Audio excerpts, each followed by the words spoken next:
It is election year after all. Let's talk about electioneering activities and what the NCCE has been up to. In the studio with me this morning is the chairperson of the NCCE, or the NCCE boss, Madam Kathleen Nadi. Welcome to the studio. Thank you very much. It's good to be here. Yes, it is. It's always a pleasure to have you on, especially this year.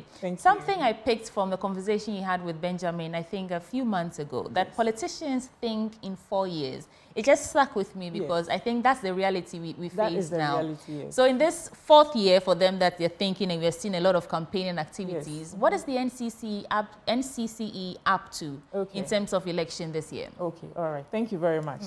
Yes, I said politicians think in 4-year cycles by default because their assessment is a 4-year cycle. So, you know, once they're thinking in 4-year cycles, there are some outcomes, some intentional, some not so intentional. So for us, ours is to balance it out by creating a certain orientation for citizens to go beyond 4 years. I hope you understand what I'm saying. The citizens must have an expectation that is not just, okay, this is the election, this is the 4th year, is the election year, is the cocoa season, we are harvesting. You understand? The citizen must hold elected officials accountable throughout the 4 years. Don't wait for the 4th year and demand money for votes. Unfortunately, for some of them, it's when they get to make some money from them. But why are you making money from politicians? Is that the objective? Yeah. The politician is supposed to, the people you elect, do you understand? Because they are not politicians in a vacuum. They are elected. Yes. They are representatives.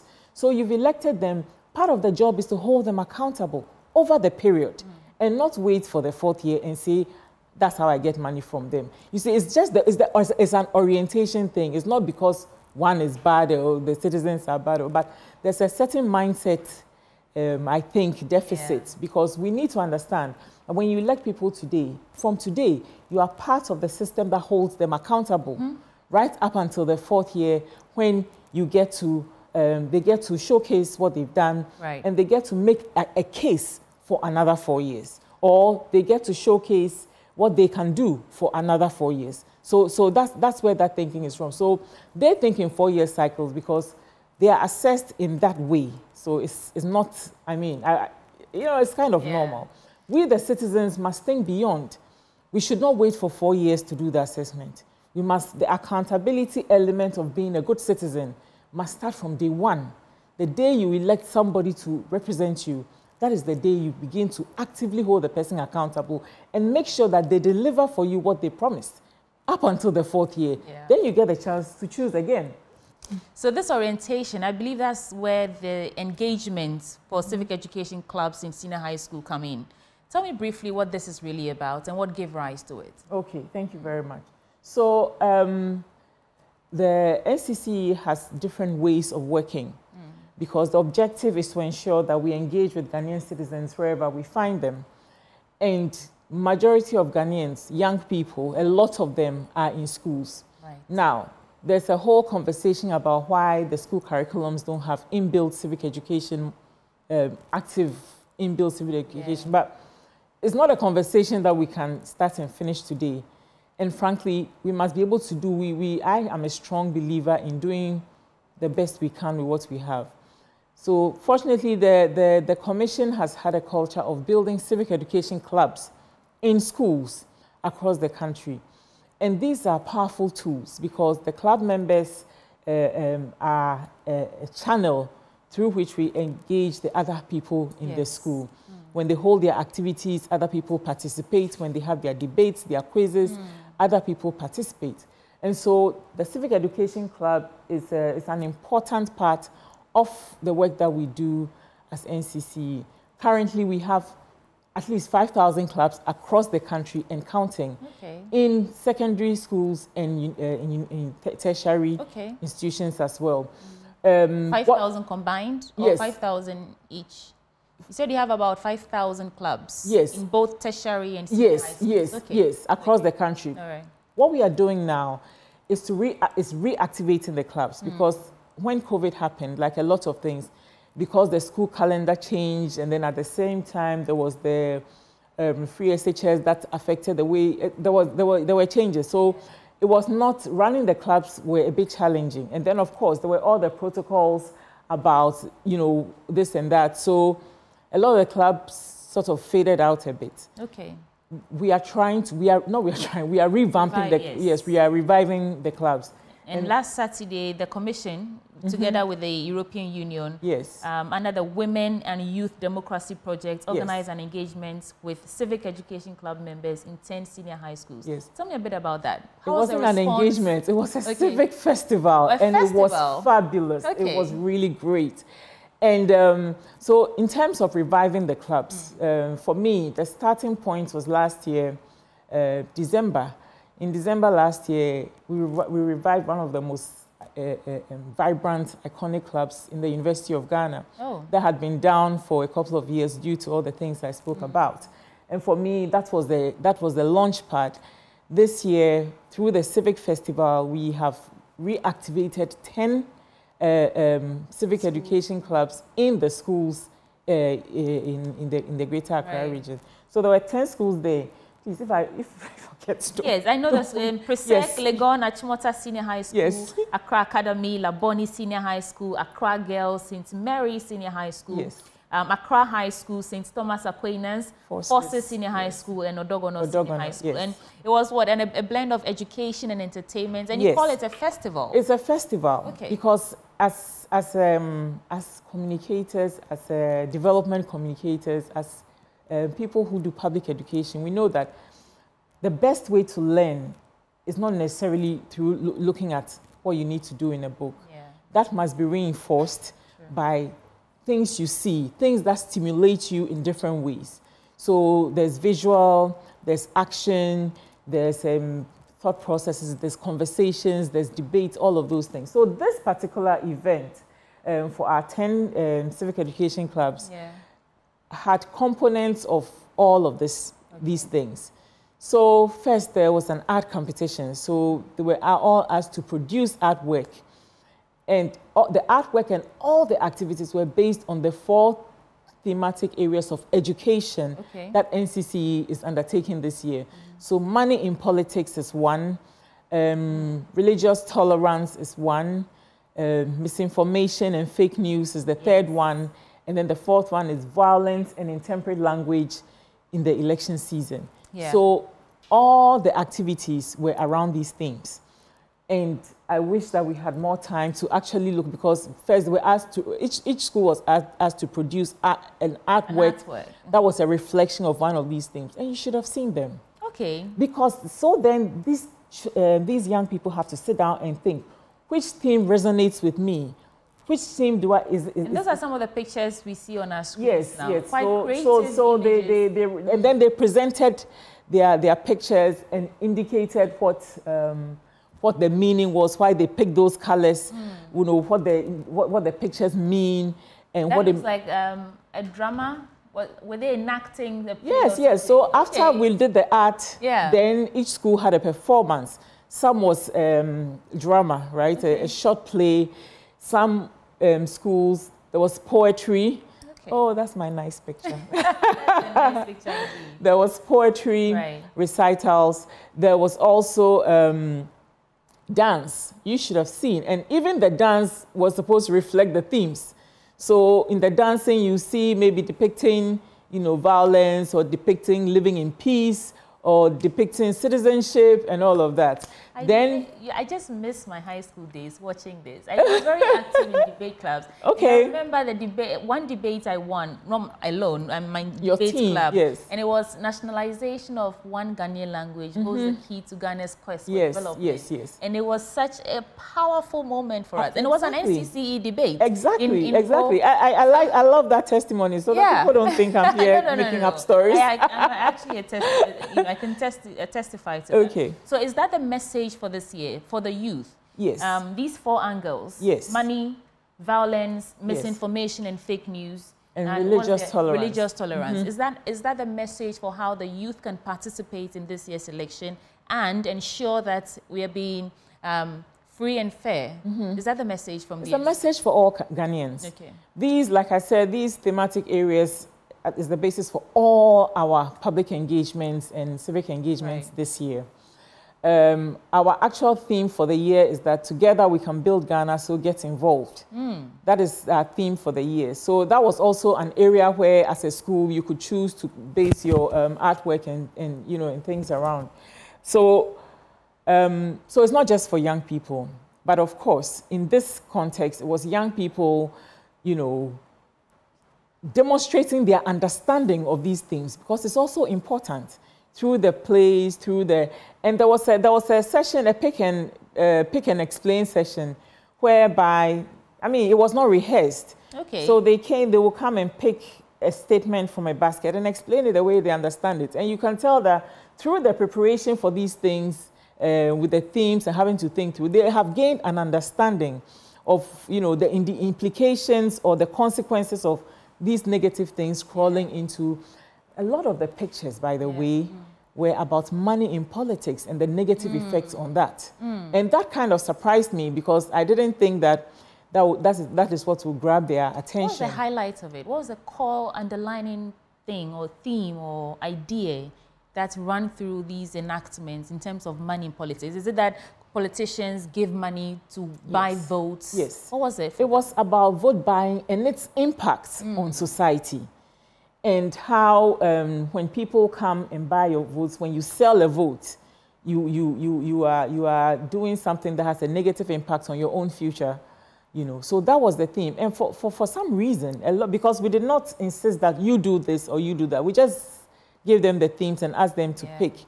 And many of them picked the money in politics. Some schools presented more than one picture. Okay. And even in presenting 2 or 3 pictures, they still had money in politics as one of the pictures they presented. And so here's this one talking about electoral violence. Yeah. That's my school, that's Ashmota School, talking about money in politics. Look at that picture. Yeah. And then also... This is violence. You can see the... Yes, this is... so these people were... so these were, you know, they were talking, sort of illustrating how their views about politicians, how politicians act. Some, you know, did the demonstration and the whole range of things. So there was drama, there was dance, but there was rap. Oh. There was excellent rap music. I see why you called it a festival. Yes. It was like a celebration. It was a celebration, but it was, these are the most powerful tools if you want people to learn things. If you want people to learn new behaviors, if you want people to behave in a different way, these are some of the things that you need to do on a regular, consistent basis. That's how you change behavior. Right. We have a program, just turned 18. Yes. Critical voice of the youth who just turned 18, those who are first-time voters, right? Yes. And when you listen to the interaction with Lois Shola Adeyemi, most of them come off as unpatriotic or don't want to even participate in the elections anymore because they don't see the essence. In your view, from all these engagements that you're having with young people, do you think the youth have patriotic values enough that they can contribute significantly to nation building? Thank you. And this is one of the things I'm very passionate about. Nobody is born a good citizen. Nobody is born a patriot. Do you understand? Nobody is born loving Ghana automatically. You have to teach people these things. You have to invest in making sure people have that mindset. In the places where people have that mindset, it has been built into the culture through teaching.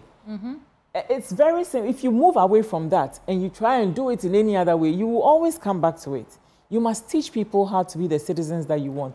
Because you see, this republic will only be built by the right kind of citizen. And you must invest in building that citizen in order to build a republic. Otherwise, you're wasting a lot of money and time. Because you will go around in circles and you will come back to the same thing. You understand? I mean, we young people, of course, a lot of them are disillusioned. They feel that there's no hope, there's no opportunity, and so... In fact, then there was that Afrobarometer report that says they think democracy has failed us and they are leaning more towards military intervention. But that's also because they don't know what military intervention is. And one of the things, I am so grateful because we have come a long way as a country. Because if we have a generation of people who are living in a time when those who lived under military rule are still alive, yet we have managed to create a certain space where they don't even know what happened, right? It's not necessarily a good thing, but the point is that they are confident and bold compared to the previous generation to say that, no, we are insisting that things must go this way or that way. As for asking for military rule, it can only be done by people who have not seen and tasted military rule. And because we have a penchant for, you know, adjusting history, people don't actually know what happened. I always tell young people that, look, it is a difficult situation, but it's not a hopeless situation. Because this is not a hopeless country. No. You see what I mean? So it's important to, you know, but their concerns and their views and the issues that they're raising about how they feel about prospects for the future are important things that we cannot overlook.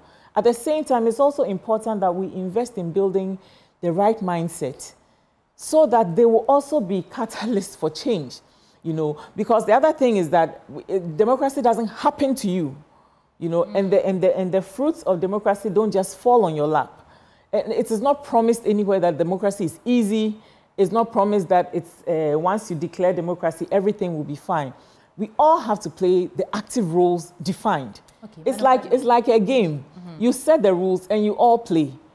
Everybody must play their part. Yes. And so my message to young people is always, it's not disengagement. It is actually engagement.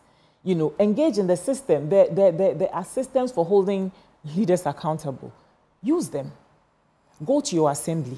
Ask questions. But they're saying those systems yes. failed us. But you are leading the charge of education, the civic But how do you say a system has failed you when you've never engaged it? Ask them how many of them know the assembly. Okay. Ask, do you understand? So it may not a perfect system, far from it.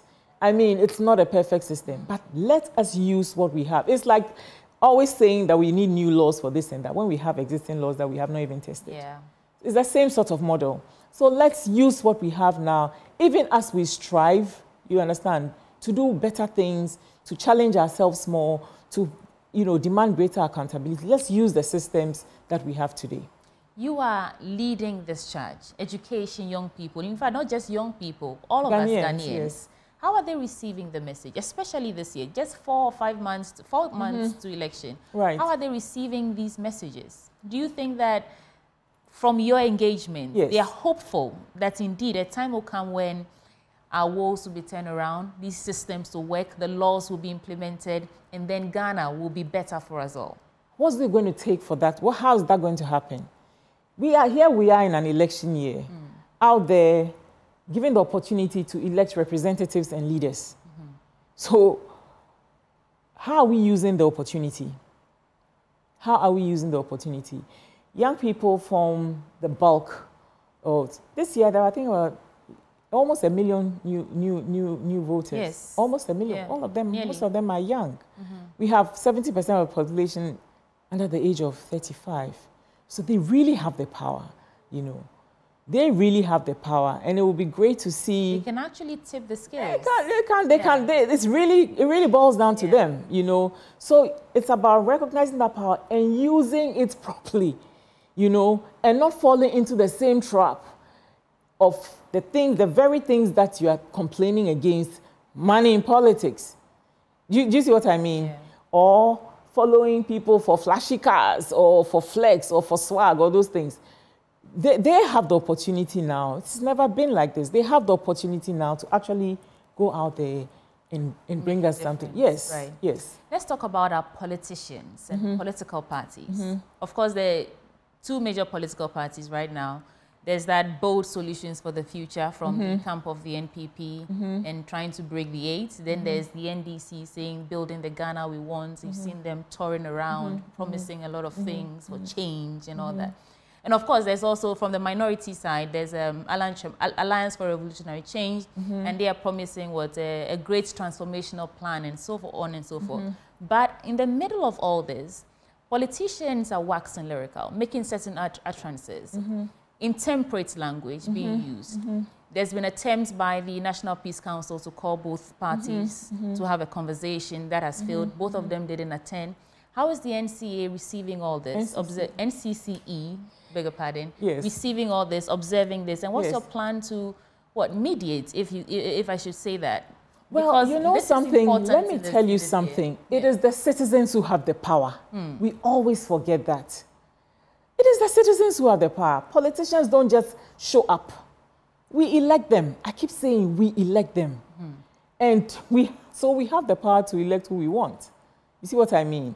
So for me, one of the reasons why we have structured our work this year in terms of education around these thematic areas is that I want citizens to look at these things not just as discussions that we are having, but how do I utilize these things that I'm learning in making a decision about who gets elected? You know, because the biggest, the strongest motivation for a politician wants to stay in power, wants to win power. There's nothing wrong with it. And they will do what it takes. So what does it take? What it takes is what we tell them that it takes. Mm-hmm.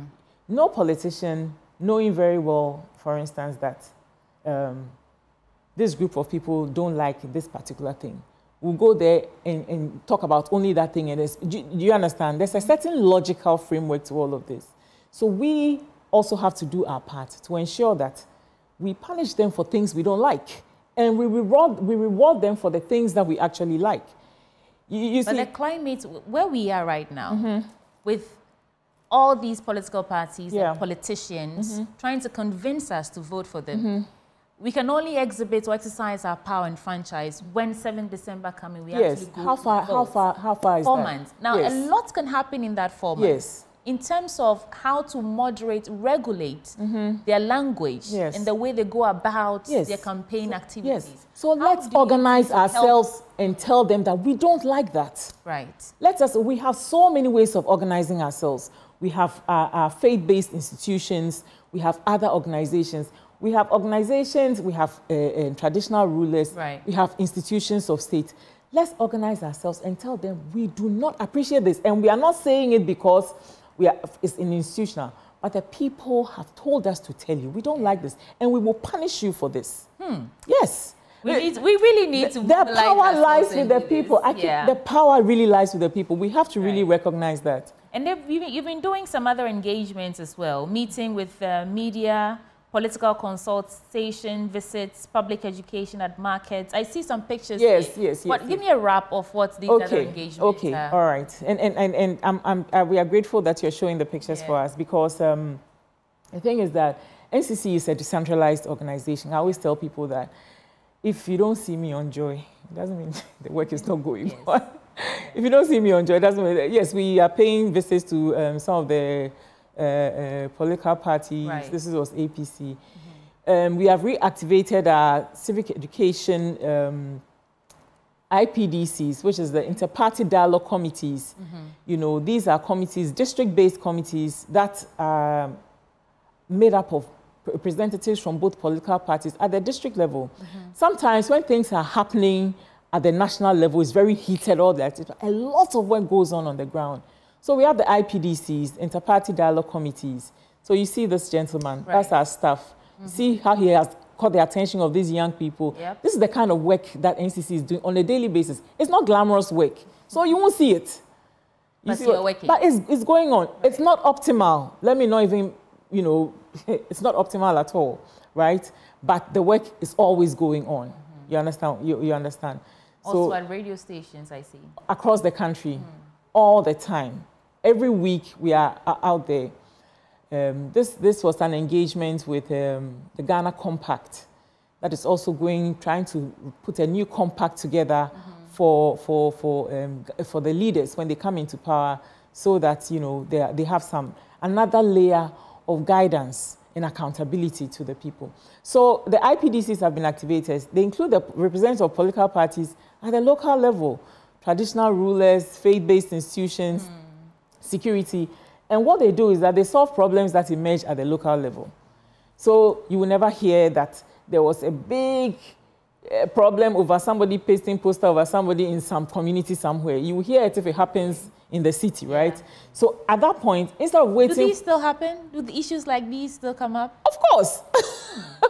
So instead of, you know, leaving it to fester and blow up, and you find that there are all kinds of interventions that happen. Right. So our inter-party dialogue committees serve that purpose. So because there's representation of all these influential people in the community, they sit together and they try and, you know, resolve some of these problems, because they are all there in their community and nobody really knows about them. We've also held dialogues, public dialogues focused on violence in particular.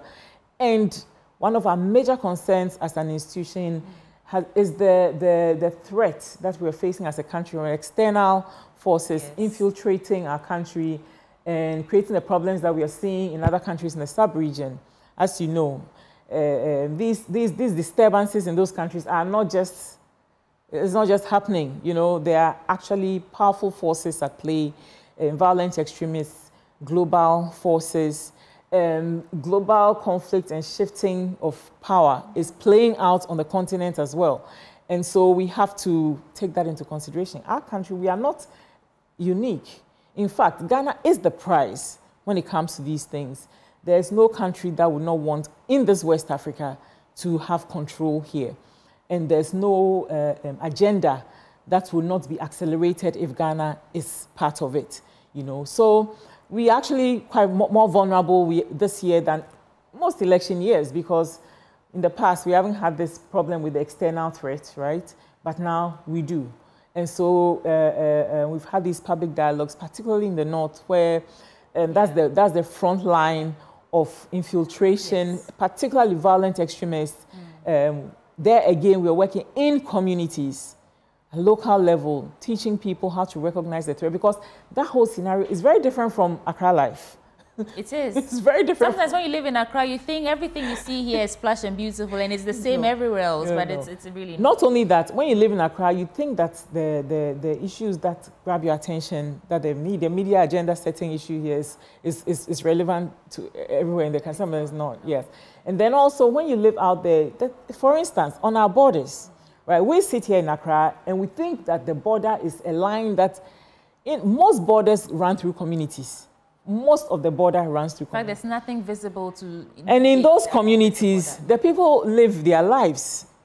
There's no line. Somebody may have a living room in one country and the kitchen in another country, simply because somebody drew a line through their community, and that line did not change their way of life, you know. So when people are in this community, how do you ensure that they have the awareness to make sure that there's no infiltration through this community living that they're doing that brings a threat into our country?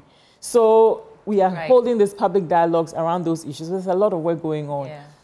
Not 100%. We still need a lot of resources. It's still an under-resourced institution. Final bit for me, because we have to go. Well, I would just want to highlight our thematic areas as well. As we are going about looking at those seeking power, as we are going about trying to make a decision about who should represent you, please take these things into consideration. Do not sell your vote, and take a strong, hard look at those who are trying to buy your vote. Secondly, misinformation, disinformation, and fake news. Let it end with you. Do not forward or share information that you can tell is meant to cause harm, is meant to incite others, and all of that. Don't share. And tell the person who sent it to you that they shouldn't do that again. The third one is violence and intemperate language. We are getting into that side. And let's try and organize ourselves for those seeking power to know that we don't find that attractive. We do have to go. Thank you so much for leading the charge. Madam Kathleen Addy is the chairperson for the National Commission for Civic Education, and they're doing a fantastic job. Thank you for joining us. Thank you, madam. Thank you. Okay.